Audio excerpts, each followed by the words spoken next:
In this video, we're going to be talking about some tips for using triggers in Dubler. So first, George is just going to talk about how, if you're new to making beats with your voice, what types of sounds you can start to make and how to get going. And then after that, once we've got a few triggers down, I'll talk a little bit about some tips on actually making some beats in your DAW.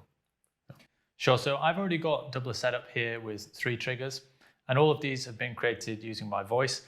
You can, of course, create triggers doing things like clicking and clapping, but for me, the most natural way to create a beat is by using the voice. And so there's some little tips of how to get good results with Dubler. And for me, one of the most important things is to be consistent with your sounds. So when it comes to teaching Dubler, you want to make sure that the examples you give for each trigger are consistent. And when you create a new trigger, that is independent of any other ones that you've already created, so it sounds very different. So these 3 sounds, I've got a kind of kick drum that goes, a hi-hat that goes t -t -t, and a snare drum that kind of goes. Now, if you're not used to making sounds with your voice, if you haven't done anything like beatboxing before, that's absolutely fine. We're not trying to say, oh, you have to be a proficient beatboxer. Instead, what you're trying to do is be consistent with making the sounds for creating beats with your voice, whether that results in being a very accomplished beatboxer or whether you've got your own way of doing it. It doesn't really matter. The important thing is that you can lay those rhythms out and you can be consistent with the sounds you're making and comfortable in doing it. There are some different results that you'll get depending on what kind of sound you make. So for example, when I'm doing the kick drum sound there, which is I'm being quite sharp with it. I'm not putting too much air across the microphone because that air can create extra noise, which can be then more difficult for Dubler to recognize. So I'm being quite sharp and I'm making sure that I don't blow too much across the microphone. If you do have more of a style that is already quite loud like that, that's fine, but you can just move slightly further away from the microphone so that you're not blowing directly into it. So I've got these 3 sounds. And as I say, you want to just make sure that you're very consistent. As you start to develop your style, you will find that you might want to go back and actually retrain your profile, because what can happen is you teach Dubler your sounds whilst you're doing the training part, and then it comes to using it, and actually what you're doing is making sounds in stream that are slightly different than the sounds that you taught Dubler. So you really want to make sure that you're being consistent in that the sounds that you make when you're actually vocalizing these beats are the same as the ones that you've taught Dubler in the first place. And if they start to deviate, that's cool. You can just go back, create a new profile or retrain your existing profile. So that's the kind of the start point. I've just got 3 triggers set up here. But then another question that we do get asked is, where do you go from there if you're not that used to making beats with your voice? How do you go beyond 3 triggers? And so a good starting point for that can be to take a sound that you already make. So for me, that started off by saying this kind of snare sound that I'm making, and just change it a little bit.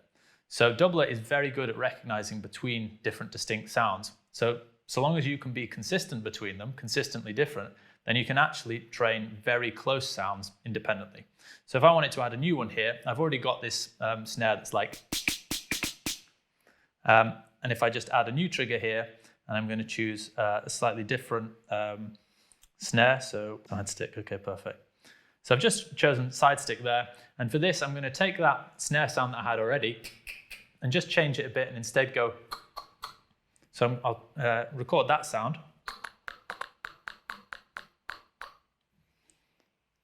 Now I've got.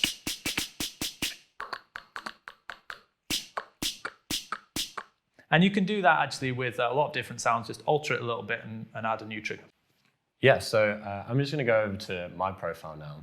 So this is my main profile in Dubler. And so I've got 5 triggers, but 2 of these triggers are what George just spoke about, where they're kind of variations just on one of these sounds. And what actually is the main thing that I use is these first 3 triggers that I use to lay down kicks, snares, and either like a hi-hat or a side shot or something like that. So one thing is, how can you actually start making beats if you only really use 3 triggers? And it might sound like an obvious one, but it's layering drums. So I'll just show you. So I've got these 3, which is a bass drum, a side stick, and acoustic snare.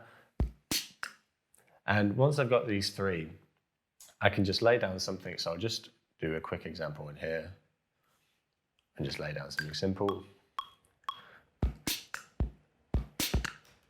Cool, so if I just play that back, let me just shorten this quickly. So I've got these 3 down, but now I obviously want to also put on some hi-hats or some cymbals or some of that stuff, but I still just want to use those first three sounds like my.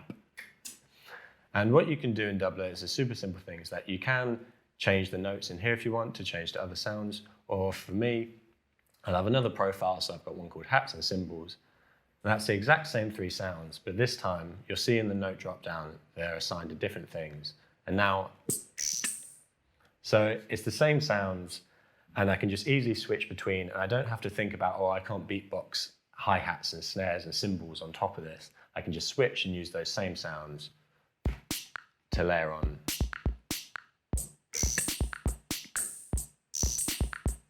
And then we're starting to make a bit of a beat there.